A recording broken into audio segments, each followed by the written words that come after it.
오늘의 사연 채널을 방문해주신 여러분 감사합니다. 안녕하세요. 저에게는 1살이 되는 딸이 있습니다. 출산에 이르기까지 여러가지 일이 있었습니다. 들으면 알겠지만 원인은 시어머니입니다. 처음에는 성격도 평범해서 대하기 쉬웠습니다. 결혼하고 나서는 시댁에 들어가서 살게 되었습니다. 시부모님께 편견을 갖지 않았고 그렇게 고통스럽지 않았습니다. 하지만 어떤 일을 계기로 시어머니가 변하셨습니다. 그것은 시아버지가 죽은 것입니다. 남편은 물론 시어머니도 펑펑 울었습니다. 수십 년 동안 함께 해온 소중한 가족이 돌아가셨으니까요. 저도 시아버지와 조금밖에 살지 않았지만 많이 슬펐습니다. 장례식 등이 끝나고 진정될 무렵 시어머니의 성격이 갑자기 변했습니다. 어느 날 저녁 식사의 일이었습니다. 평소처럼 제가 밥을 해서 저녁 식사를 차렸습니다. 저와 남편, 시어머니 셋이서 식사를 시작했는데 오늘 불고기 진짜 맛있네? 이 정도면 식당 차려도 되겠어. 정말 맛있다. 엄마도 맛있지? 그러게 짜지 않고 괜찮네. 그렇게 말씀해 주시니 기뻐요. 감사합니다. 내일은 김치찌개 먹고 싶은데 만들어 줄 수 있어? 재료 있으니 해줄게. 남편이 제 요리 칭찬해 주는 일은 많지 않았지만 가끔 해줬습니다. 제가 만든 음식을 맛있다고 말해주는 남편이 너무 좋았습니다. 그날 저녁 식사 후 시어머니의 방에 불려가서 이렇게 얘기를 들었습니다. 며느라, 아들한테 칭찬받고 신난 것 같은데 나는 별로 맛있는지 모르겠다. 신난 건 아닌데요. 저녁 차리고 해서 예의상 하는 말인데 칭찬받고 해볼래 하다니. 저런 말을 들으면 오만하게 굴지 말고 그렇지 않아요 라고 겸손 좀 하도록 해라. 애초에 아들이 며느리 생각해서 하는 말이지 진짜 맛있어서 하는 말이 아니니까 착각하지 말고. 내 말 알겠지? 죄송합니다. 그럴 생각은 없었어요. 변명은 됐고 시끄러우니까 얼른 방에서 나가. 그렇게 말하고 억지로 방에서 저를 쫓아냈습니다. 불러놓고선 빨리 나가라고 하시다니. 하지만 이때 저는 시어머니 기분이 나빴을 뿐인 줄 알았습니다. 내일이 되면 언제나처럼 상냥한 시어머니로 돌아올 줄 알았는데 제 예상은 완전히 빗나가고 말았습니다. 시아버지의 장례식이 끝난 지 조금 지나서 혹시 외로우신 건가 생각도 해보고 다른 이유도 있는가 하고 생각하고 있었는데 실상은 그렇게 간단한 내용이 아니었습니다. 저는 나중에 저의 안일함에 후회하게 됩니다. 다음날 남편은 일하러 나가고 저는 평소처럼 집안일을 했습니다. 평소에는 시어머니도 도와주었지만 오늘은 계속 방에 틀어박혀 있었습니다. 혹시나 하는 생각에 걱정되어 방에 가봤습니다. 어머님, 괜찮으세요? 오늘 방에서 안 나와서 보러 왔어요. 그러자 시어머니의 발소리가 들려오고 문이 힘차게 열렸습니다. 자기 방에 있는 것도 안 돼? 아이, 귀찮게 하네. 너 쓸데없는 말이 너무 많아. 방에서 나오라는 거지? 알겠어. 나가줄게. 아니요, 그런 게 아니고 그냥 걱정됐을 뿐이에요. 또 그런 식으로 착한 척 연기해도 소용없어. 시아버지 살아있을 때부터 은근히 척척척 하더니 아들도 그런 식으로 꼬신 거 다 알아. 정말 화가 많이 났습니다. 저는 시어머니의 피해망상이라고 할 수 있는 엉뚱한 말을 듣고 아연실색하고 말았습니다. 그런 모습을 알고 있는지 모르는지 시어머니는 제 옆을 지나 거실로 가버렸습니다. 그냥 기분이 안 좋을 뿐이라고 생각했는데 왠지 그렇게 쉬운 문제가 아닌 것 같았습니다. 확증이고 뭐고 없었지만 제 촉이 그랬습니다. 그러고 나서 제가 거실 소파에 털썩 앉아있는 시어머니에게 이 상황에 말을 걸면 또 한마디 들을 것 같아서 그냥 내버려 뒀는데 그건 또 싫었나 봅니다. 나를 거실로 불러놓고 아무것도 없어? 일부러 여기 와 있는데 주전부리라도 가져오던가. 내가 말 안 하니 가만히 있네. 죄송합니다. 바로 준비할게요. 아, 됐어. 내가 할게. 정말 이렇게 센스 없는 며느리랑 한 집에서 살아야 한다니. 진짜 여기가 지옥이네. 아들은 이런 애가 어디가 좋다고 결혼한지 몰라. 시어머니의 말에 대꾸하고 싶었지만 말하시게 놔두면 기분 좀 풀리실까봐 그냥 듣고만 있었습니다. 죄송합니다. 저는 인신공격을 받고 혼이 나가는 줄 알았습니다. 이날의 시어머니는 이상하게 기분이 나빠 보였습니다. 온종일 이럴까 싶어 우울했는데 남편이 돌아오니 그 태도는 급변했습니다. 다녀왔습니다. 어서 와. 수고 많았어. 많이 피곤하지? 어서 씻고 푹 쉬어. 오늘은 그냥 평범했어요. 근데 엄마, 오늘 뭔 일 있어요? 기분 나빠 보이는데. 나? 신경 쓰지 마. 괜찮아. 지금까지 기분 나쁠 게 뭐가 있을까요? 게다가 저에게도 태도가 달랐습니다. 며느라, 오늘 저녁 김치찌개랬지? 맛있게 잘 부탁해. 네, 맛있게 준비할게요. 여보, 오늘 무슨 일 있어? 기운이 없어 보이는데? 아냐, 아무 일도 없었어. 금방 밥 차릴 테니까 조금만 기다려. 당황스러웠지만 남편한테 뭐라고 해야 할지 몰라서 둘러댔습니다. 어떻게든 정말 맛있게 김치찌개를 만들어 저녁을 차렸습니다. 여러가지 상황이 많아 혼란스러운 하루였지만 내일이면 평소와 같은 나날이 될 거라고 믿고 하루를 보냈습니다. 시어머니는 남편이 있는 동안에는 매우 기분이 좋아서 여느 때와 다르지 않다는 느낌이었습니다. 하지만 제 생각은 빗나갔습니다. 다음 날도 그 다음 날도 시어머니는 저와 단둘이 있을 때는 저를 신경질적으로 대하셨고 남편이 돌아오면 손바닥을 뒤집듯이 아무렇지 않게 기분이 좋아지셨습니다. 이제는 알았습니다. 시어머니가 작정하고 저를 괴롭히는 것을. 짜증나는 것은 남편에게 들키지 않게 저를 옥죄어 오는 것입니다. 이대로라면 남편에게 말해도 제 말을 믿어줄까 싶었습니다.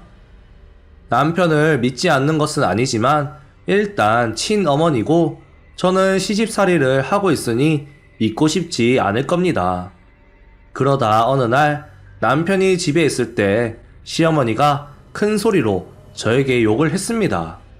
시어머니는 남편이 외출한 줄 착각하고 큰 소리로 욕을 한 거였고 그 소리를 듣고 남편이 달려왔습니다. 남편에게 시어머니가 여러가지 변명을 했지만 욕하는 걸 들었기에 통하지 않았습니다. 엄마, 왜 욕을 하고 그래? 뭐가 불만이야? 시댁살이 서럽게 만들지 말고 괴롭힐 생각 같은 거 절대로 하지 마. 하고 제가 하고 싶은 말을 해줬습니다.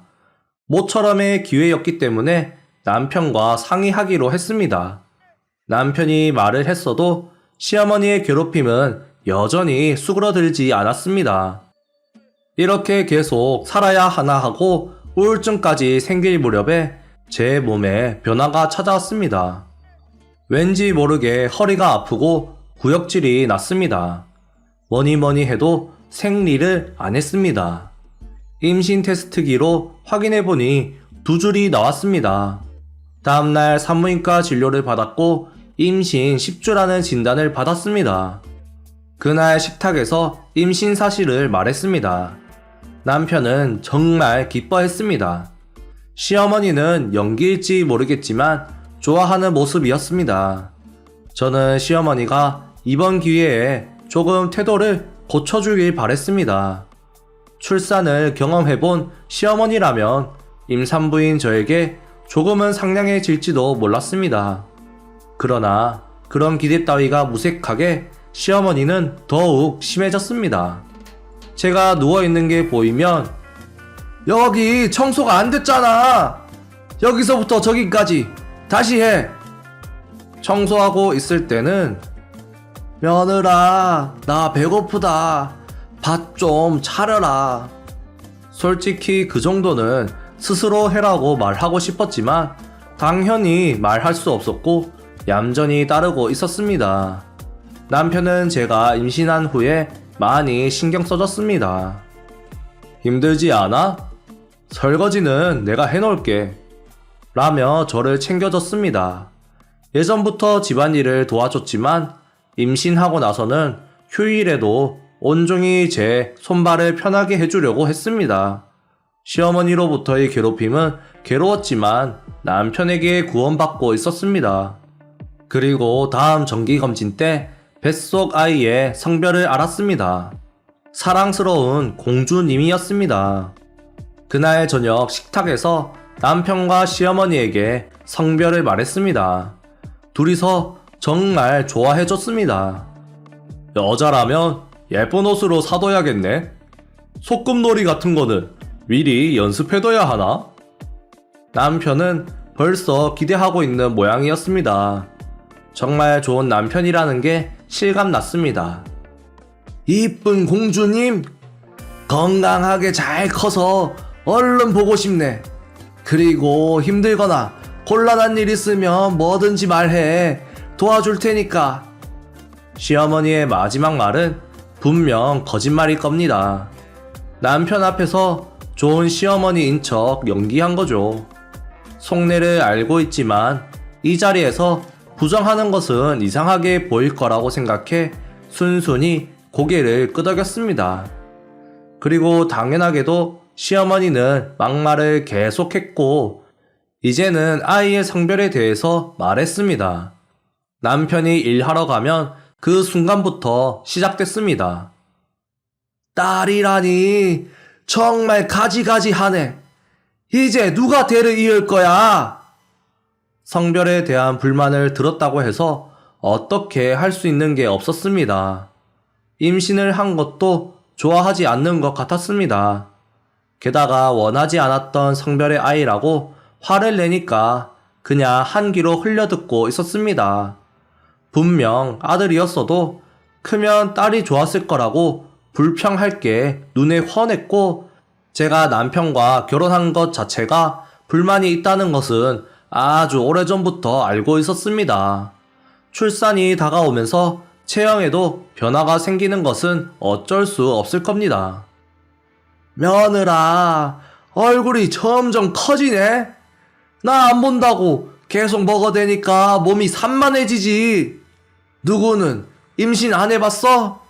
임신한다고 다 그렇지 않아. 이런 말을 수도 없이 들었습니다. 집안일도 점점 힘들어지는데 더 이상 저에게 무엇을 원하는 것인지 답답했습니다. 임신했으니 살이 찌는 건 당연한 거라고 머릿속으로는 반항하고 있었습니다. 물론 입 밖에 낼 리는 없었습니다. 남편과 상의해도 시어머니는 시침이 떼기만 했습니다. 남편마저 제 편이 아니었다면 어떻게 됐을지 상상도 안 됩니다. 그리고 시간이 흘러 저는 무사히 출산했습니다. 아이의 울음소리가 들렸을 때는 정말 기뻤습니다. 남편은 벌써 엄청 싱글벙글 하고 있었습니다. 그리고 엄마가 나중에 몸 회복 다 하면 먹고 싶은 거 만들어주겠대. 정말? 진짜 먹고 싶은 거 생각해 놓으랬어. 어머니한테 감사하다고 전화해야겠네. 전혀 감사하지 않았습니다. 어차피 진심도 아닐 테고 남편에게 보여주기용으로 하는 말일 테니까요. 그리고 며칠 뒤 조리원에서 태어나고 집에 온 뒤부터 쉴 새 없이 집안일을 하게 되고 익숙하지 않은 육아와 양립이 힘들었습니다. 딸도 귀엽고 집안일도 그럭저럭 해내고 있었지만 변함없는 시어머니의 태도에 나날이 스트레스가 쌓여갔습니다. 그런데 그걸 남편한테 다 말하기에는 용기가 안 났습니다. 제가 임신하고 나서도 챙겨주고 있었고 출산하고 나서는 미안할 정도로 챙겨주고 있는데 괜히 제가 입을 놀려 서로 얼굴 붉히게 될까봐 그냥 혼자 앓고 있었습니다. 이런 소심한 성격 때문에 시어머니한테 미움을 더 받았나 하는 생각도 들었습니다. 이날도 집안일을 한바탕 끝내고 거실에서 딸을 돌보는데 시어머니가 침을 튀기며 고함을 질렀습니다. 얘! 아직 빨래 안 돌렸어? 왜 이렇게 느려 터졌어? 도대체 언제 돌릴 거야? 남편이 나중에 작업복이랑 같이 빨아달래서 아직 안 돌렸어요. 말 대답 꼬박꼬박 할래? 너 애 볼 시간 있으면 건조기 안에 든 옷이라도 먼저 빼놔. 어휴 정말 쓸데없는 딸이나 낳은 게. 애 앞에서 그런 말 하지 마세요. 네가 잘못해놓고선 어디서 버럭버럭 소리를 질러. 딸 낳은 주제에. 그렇게 말하고 시어머니는 자기 방으로 돌아갔습니다. 설마 애 앞에서 저런 말을 할 줄은 몰랐습니다. 그날 밤 남편이 돌아오니 시어머니의 기분은 다시 좋아졌습니다. 딸에게도 싱글벙글하며 여전한 모습이었습니다. 남편이 있을 때는 마법을 쓰는 것인지 시어머니가 솔선수범해서 밥을 짓고 빨래도 했습니다. 참으로 며느리를 잘 보살피는 착한 시어머니를 연기하는 겁니다. 아무 말도 못하고 저는 잠자코 시어머니가 만든 밥을 먹었습니다. 남편은 자기 방으로 돌아와 회사에서 못다한 일을 하려는 눈치였습니다. 저는 딸을 안고 텔레비전을 보고 있었는데 갑자기 시어머니가 뜻밖의 말을 했습니다. 며느라, 주고 싶은 게 있는데 괜찮아? 네? 어떤 거요? 시어머니가 주고 싶은 것이 있다고 하니 의문이랄까 공포라고 할까 조금 안 좋은 예감이 들었습니다. 이거야. 전달받은 물건은 귀엽게 포장된 상자였습니다. 감사합니다. 열어봐도 될까요? 그럼. 살짝 열어보니 거기에는 파란색 아기 옷이 들어있었습니다. 파란색이라 의문이 들었지만 선물을 주는 것만으로도 기뻤습니다. 그리고 아기 옷 옆에는 남자애들이 좋아할 만한 공룡 인형이 있었습니다. 어머니, 이거 남자아이용 아니에요? 저는 파랑이니까 남자애, 분홍색이니까 여자애 라는 편견은 없습니다. 그렇지만 첫 손녀에게 주는 선물인데 아무리 봐도 남자아이용으로 보여서 당황스러웠습니다. 시어머니는 생각지도 못한 황당한 말을 했습니다. 맞아. 둘째 동생을 위한 선물이야. 둘째요? 그래. 네가 딸 낳아서 집에도 폐를 끼쳤잖아. 생리 다시 한다고 했지? 그러니까 이제 또 준비를 해야 하지 않겠니? 그리고 메시지 카드도 들어있어. 읽어봐. 저는 아기 옷 틈새에 끼어있는 작은 카드를 읽었습니다. 아들은 사실 딸을 싫어해. 아들을 좋아하지. 계속 속상해하고 있어. 내 덕분에 남편 속마음도 알게 되고 고맙지? 내가 다 너를 위해 좋은 일 하는 거야. 정말 어처구니 없는 메시지 카드를 보내놓고 좋은 일을 했다니. 저는 더 이상 참을 수 없었습니다. 진짜 이제 그만하세요. 이런 거 제발 그만요, 그만. 그렇게 말하고 쓰레기통이 부서질 듯 힘껏 쓰레기통으로 던졌습니다. 뭐야? 무슨 일이야? 뭔가 이상한 분위기를 느낀 남편이 거실로 왔습니다. 제가 말을 하기 전에 시어머니가 남편에게 울부짖었습니다. 나 지금 너무 억울하고 분해. 아니, 며느리가 내가 준 선물을 쓰레기통에 버리지 뭐야. 너 진짜 그랬어? 어리둥절해하는 남편이 저보고 돌아서서 물었습니다. 응, 내가 선물 버렸어. 왜 그랬어? 선물을 왜 버린 거야? 뭐 때문에 그래? 쟤 뻔뻔하게 대답하네. 아들아, 쟤 눈빛 봐봐. 아유, 이래가지고 무서워서 같이 살겠어? 잠깐만, 엄마. 너 빨리 말해. 왜 버린 거야? 지금까지 가끔 얘기했던 제 말들을 기억하는 남편은 시어머니의 이야기를 그대로 받아들이지 않고 저에게 이유를 물었습니다. 그리고 저는 쓰레기통 속에서 아기 옷과 카드를 꺼내 남편에게 보여줬습니다. 그걸 본 남편은 얼굴이 시뻘겋게 달아오르고 화를 내기 시작했습니다. 엄마, 아직도 이런 짓 하고 있어? 내가 아들을 좋아하고 딸을 싫어한다고? 내가 언제 그랬어? 나는 그런 말 한 적 절대 없어. 나는 지금 내 애가 생긴 것만으로도 기쁘다고. 그런데 그래도는 무슨 그래도야. 내가 괴롭히지 말랬잖아. 도대체 왜 계속 그러는 거야? 그거야, 내 핏줄은 이제 너뿐인데 남이 며느리에게 뺏기는 것 같았어. 내가 싫어하면 언젠가는 이혼할 줄 알았지. 초등학생이나 할 법한 이유로 저를 괴롭혔다고 자백을 했습니다. 그 말을 들은 남편은 더욱 시어머니에게 고함을 질렀습니다. 그걸 말이라고 해? 결혼할 때는 그렇게 좋아했으면서 이제 와서 그런 이유라고 하면 앞뒤가 안 맞잖아.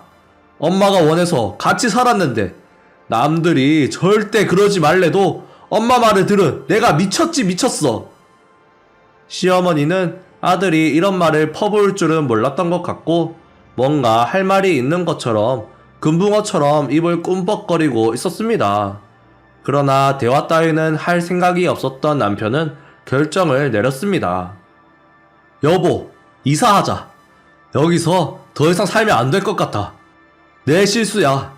엄마가 이럴 줄 알았으면 절대 같이 안 살았을 거야. 이제 저한테 말 걸지 마세요. 이사 갈 때까지 아무것도 안 할 거예요. 이러다간 우리 애도 안 좋아지겠어. 이런 할머니는 없어도 돼. 그냥 죽었다고 말해줄 거야. 죽었다고 말할 거라니 상처받아 보였습니다. 그 후에도 어린아이처럼 울부짖었고 남편에게 용서를 빌었지만 소용없었습니다. 다음날부터 이삿짐을 싸기 시작했고 이사갈 집이 정해질 때까지 시어머니는 사람이 변한 것처럼 얌전해졌는데 이제 돌이킬 수 없었습니다. 결국 남편은 시어머니와 인연을 끊었습니다. 마지막까지 울어대던 시어머니의 얼굴은 평생 잊지 못할 것 같습니다. 시어머니는 이번 일이 친척들에게도 알려져서 온갖 망신을 당했고 혼자 외롭게 넓은 집에서 살고 있습니다. 지금 제 딸은 건강하게 잘 크고 있습니다. 시어머니랑 살 때는 몰랐는데 제가 좀 더 용기를 냈었다면 시어머니와의 관계가 지금보다는 낫지 않았을까 싶은 생각이 솔직히 들긴 합니다. 그렇다고 해도 시어머니를 용서할 생각은 절대 없지만요. 오늘의 사연은 여기까지입니다.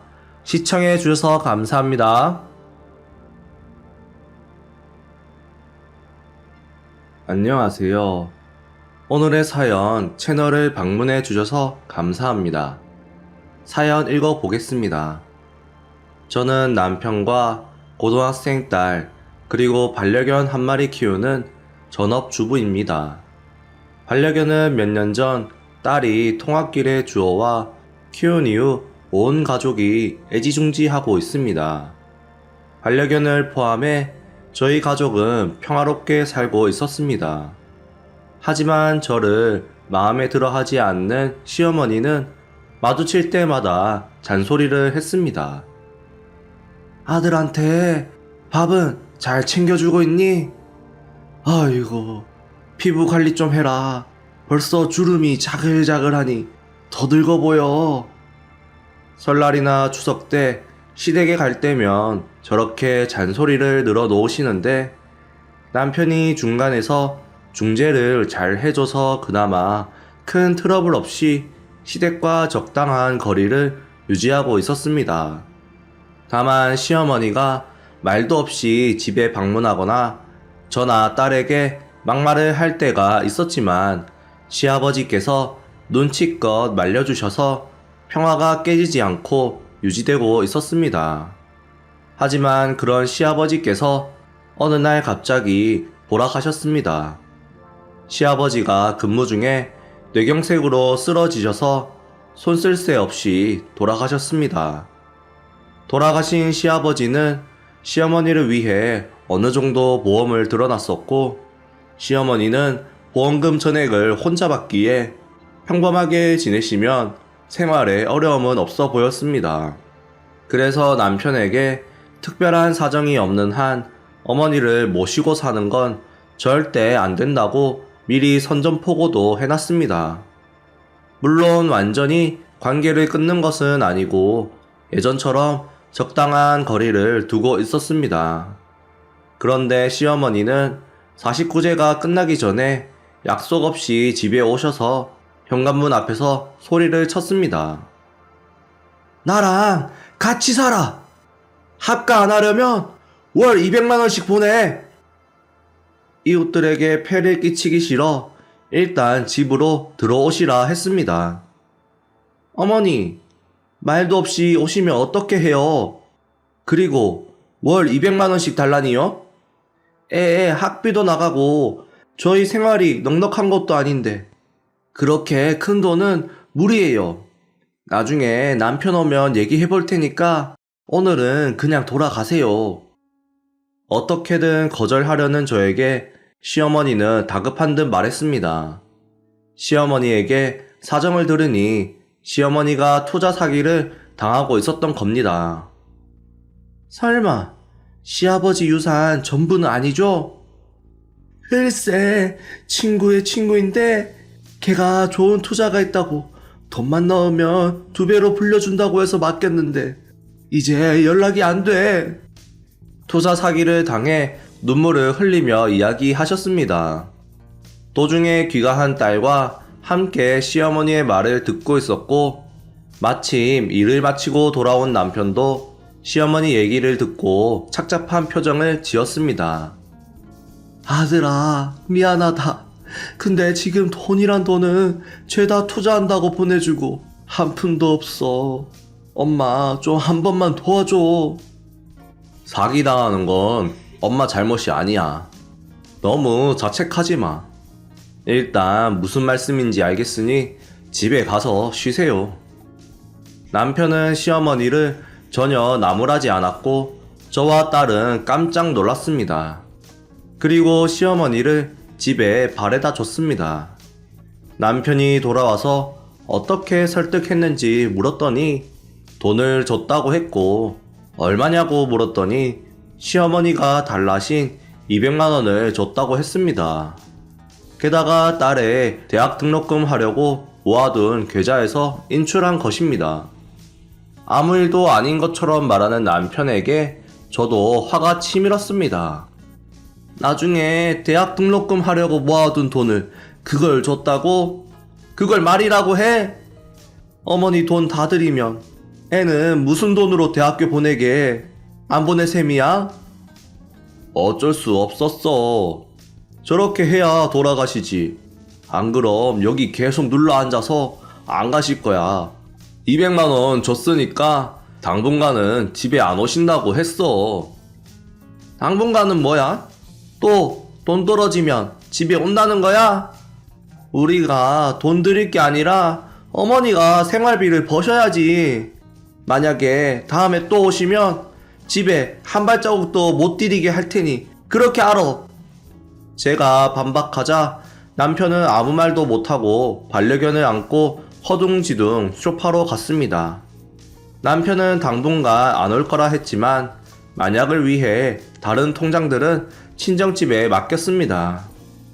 이웃에게도 시어머니가 소란 피울 걸 대비해 미리 말도 좀 해놨습니다.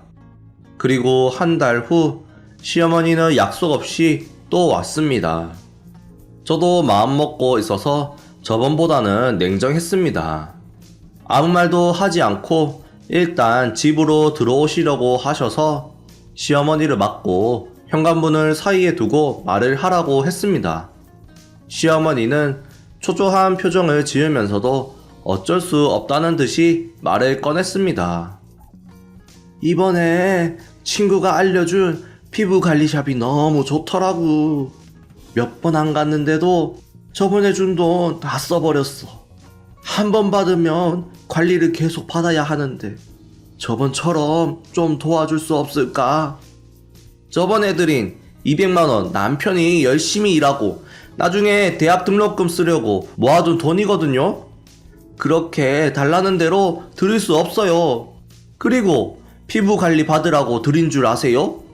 그런데 갖다 바칠 거면 더욱 드릴 수 없으니까 필요하시면 직접 벌어서 쓰세요. 제가 딱 잘라 말하자 시어머니는 신경질적으로 말했습니다. 너는 못돼 먹어서 왜 그렇게 인정이 없어? 아들이 버는 돈 달라는데 네가 왜 이래라 저래라야. 그리고 돈 없다고 사람 무시해? 나는 피부 관리 받으면 안 돼?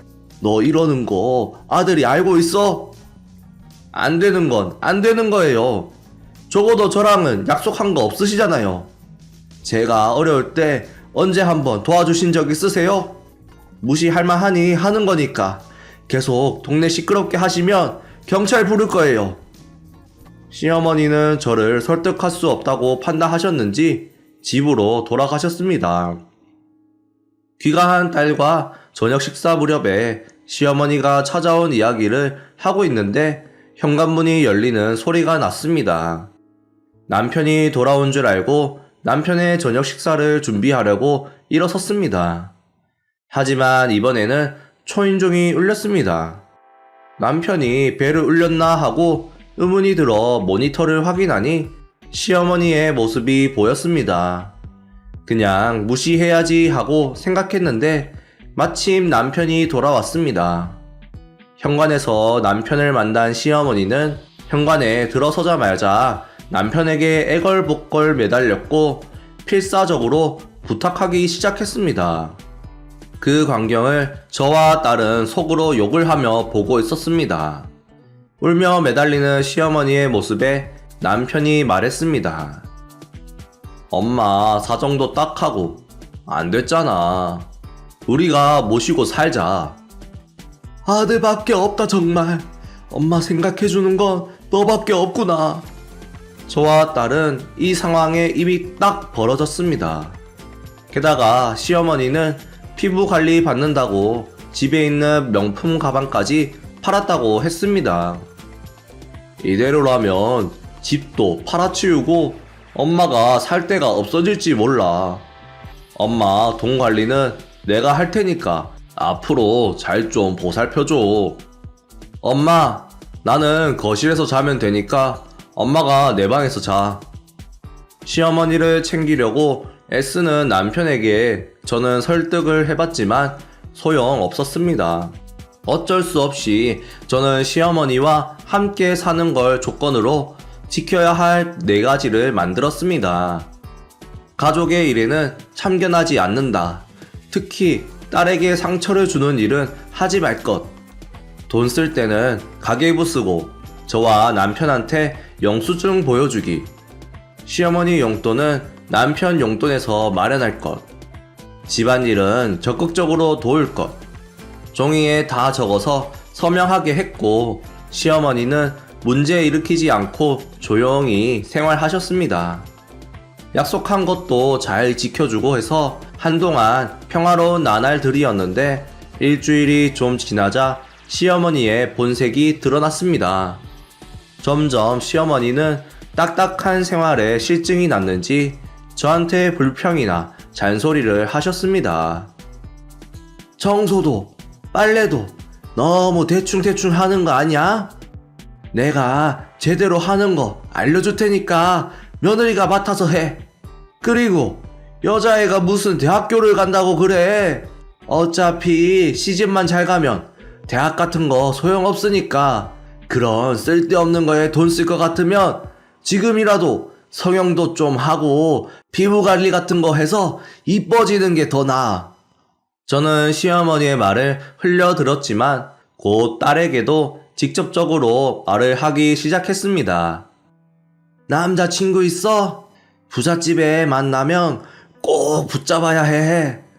대학 공부 아무리 열심히 해도 시집 잘 가는 것보다 못해. 한창 이쁠 때 남자 한 명 잘 잡아서 팔자 바꾸는 게 그게 더 현명해.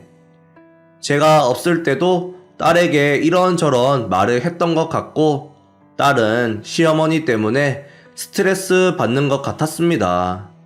TV를 거실에서 자주 보니 공부에 집중할 수 없어서 학교나 도서관에 가서 공부를 하게 되었고 딸이 집에 없는 시간이 많아졌습니다. 시어머니는 심지어 남편에게 받은 용돈으로 피부 관리샵에 마구 쓰고 있는 것 같았고 몇 번인가 영수증도 가계부도 쓰지 않고 몰래 가는 것 같았습니다. 남편도 역시 피곤해졌는지 보기에 알 수 있을 정도로 수척해졌습니다. 시어머니의 용돈을 마련하기 위해 평소보다 더 일하고 있는 것도 원인이었을 겁니다. 그래도 시어머니는 그런 남편의 고생은 신경도 안 쓰는 듯 했고 그냥 제멋대로 구셨습니다.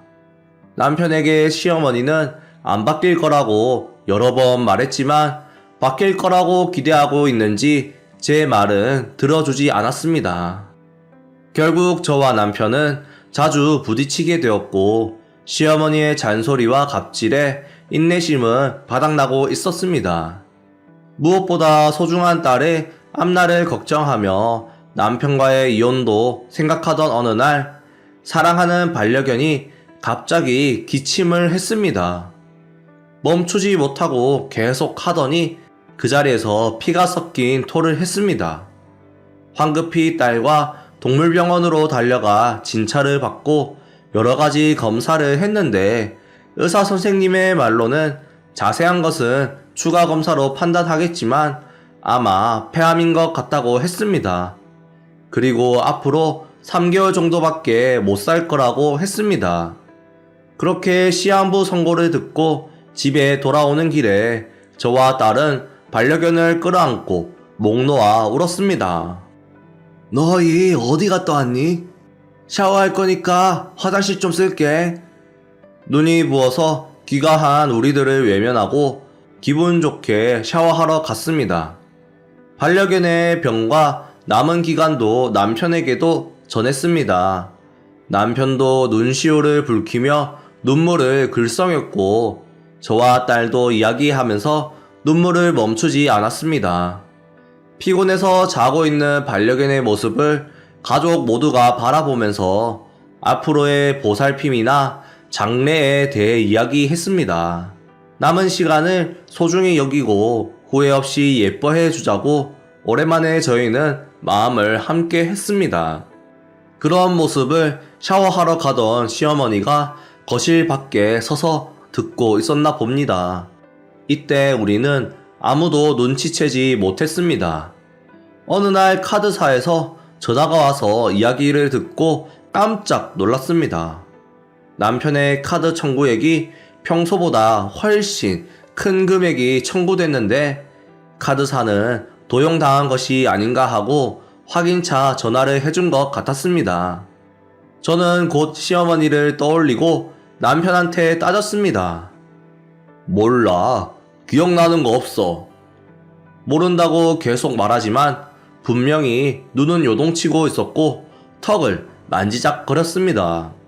남편이 거짓말을 할 때 하는 버릇입니다. 바람피는 거일지도 모른다고 순간 생각했지만 다시 카드 명세서를 보고 이유를 알았습니다. 시어머니가 자주 가는 피부관리샵 이름이 명세서에 많이 기재되어 있었습니다. 여기 어머니가 자주 가는 데잖아. 맞지? 거기? 맞아. 속여서 미안해. 제가 노려보면서 따지자 남편은 시어머니에게 카드를 빌려주고 있었다고 실토했습니다. 저는 계속 반려견을 돌보고 있었고 카드의 청구액이 이렇게 많아질 때까지 전혀 몰랐습니다. 거실에서 편히 쉬던 시어머니를 불러 남편과 시어머니 모두에게 따졌습니다. 피부 미용실에서 뭘 하길래 이렇게 많이 결제해요? 그리고 돈을 쓸 때는 가계부를 쓰고 영수증을 내기로 한 약속 까먹었어요?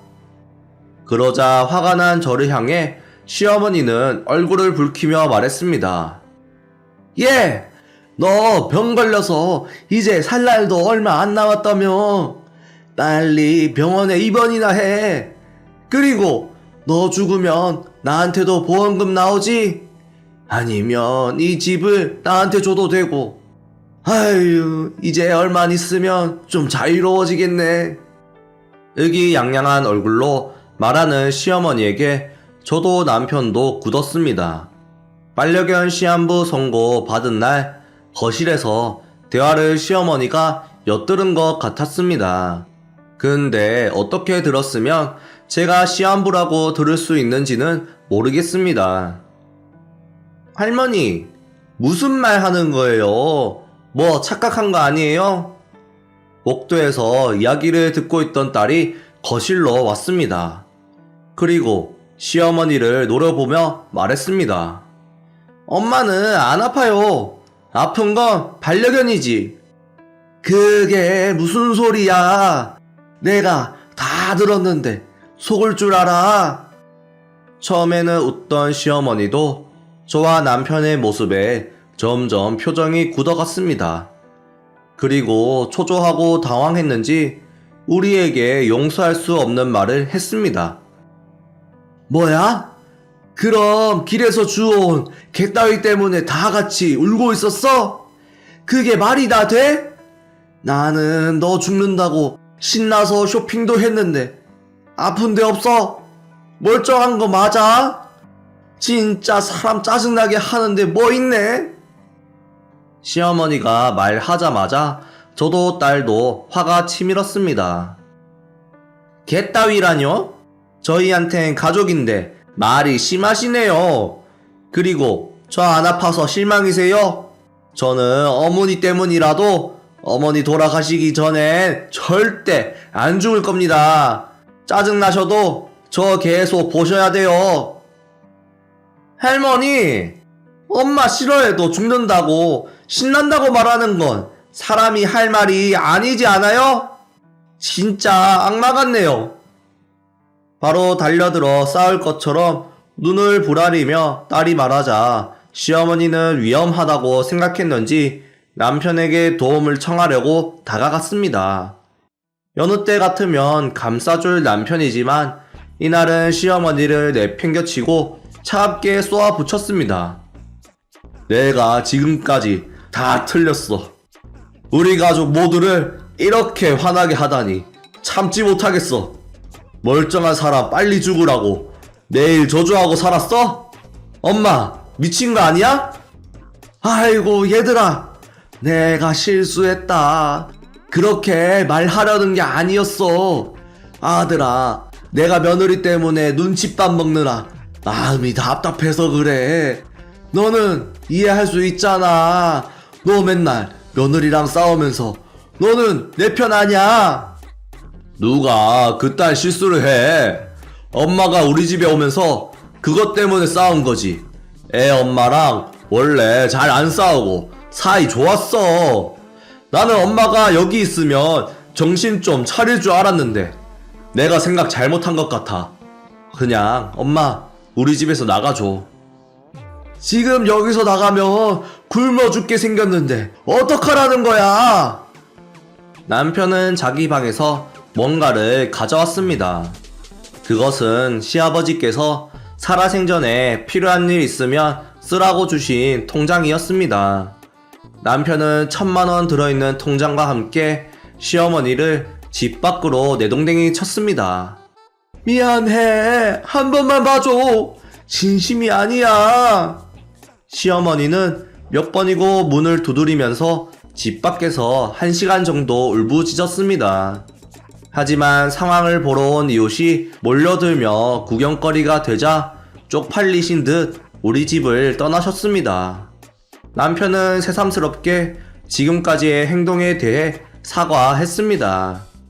만약 엄마가 또 오면 현관문도 열어주지 마. 남편이 그렇게 말하고 소동은 일단락 됐습니다.